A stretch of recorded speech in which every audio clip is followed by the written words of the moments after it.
Previously on Gaming Blacklist. If anything, I would much prefer playing Family Guy video game than play this piece of garbage.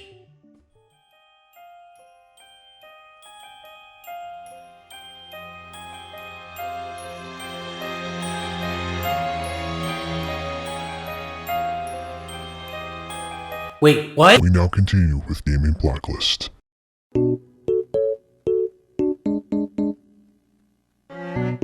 Guess I have no choice.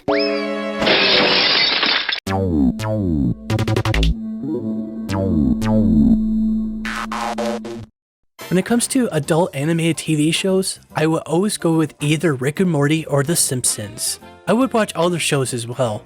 One of the shows is Family Guy. Now, I'm no fan of Seth MacFarlane. He made some jokes that seems to be going a little too far.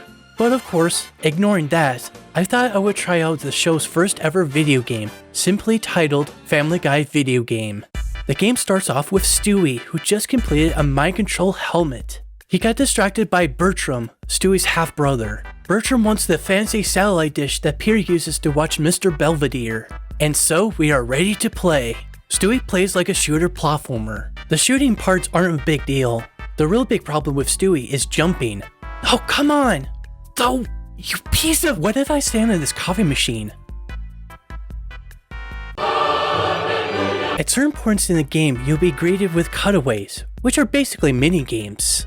Do it successfully and you get bonuses, and the character will be proud of your work. Fail a minigame and you'll get treated with a pure disappointment or an anger towards you from the certain character. I finally got to Bertram, and Stewie blows up the dish. Fool! I tricked you into destroying your own satellite dish! Bertram shoots a missile, and the destroyed dish lands on Peter, which resulted in putting him in the hospital. And let me tell you, when I got to the hospital, it's been nothing but annoyance. I've already mentioned the jumping, but now you have to shoot at the machines to get rid of the red lasers. Touch the lasers and you're dead. Aiming towards the right angle is a pain in the butt. One thing I like about playing as Stewie is his mind control helmet. With it, you can control other characters. But sadly, you can't do a whole bunch with them. At most, you just interact with whatever is available. Now I get to play as Brian. He's been wrongly accused of being the father of Seabreeze's puppies. Brian plays like a stealth game. This one's more annoying than Stewie's jumping. I don't mind stealth games, but the AI can catch you without any hesitation. Even being invisible from winning a button mashing minigame won't help. They all have what I like to call sensitive touches. A sliced liver will make everyone catch you. This part was super annoying, and it took me multiple attempts to get to the exit.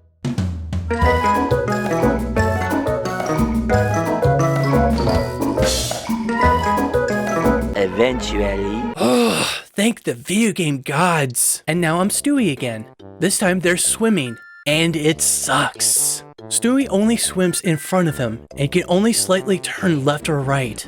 Here's a big problem. Stewie bounces on boundaries, which makes him swim the opposite direction that you initially wanted him to face. And do not get me started with the bombs. Okay, let's do this. Now, crap. Let's try again. Got it.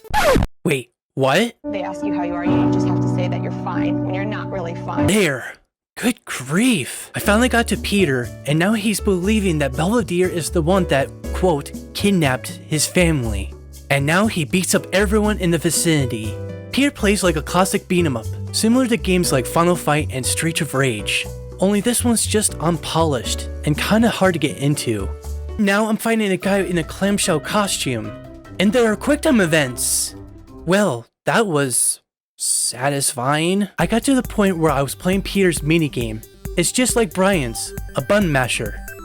Piece of cake. Are you okay? Do you need help, sir? After that, I immediately quit the game. In short, this game is completely boring. For a game that's trying to be multiple genres at once, it's hard to recommend this. That is, unless you're a hardcore fan of the show. The only good thing about this is that it's somewhat functional compared to Rugrats Scavenger Hunt. You know, I shouldn't be reviewing these really terrible games. It's not healthy. You should know by now, there are some really good games out there that I like to review, and the fact I keep on reviewing these terrible games—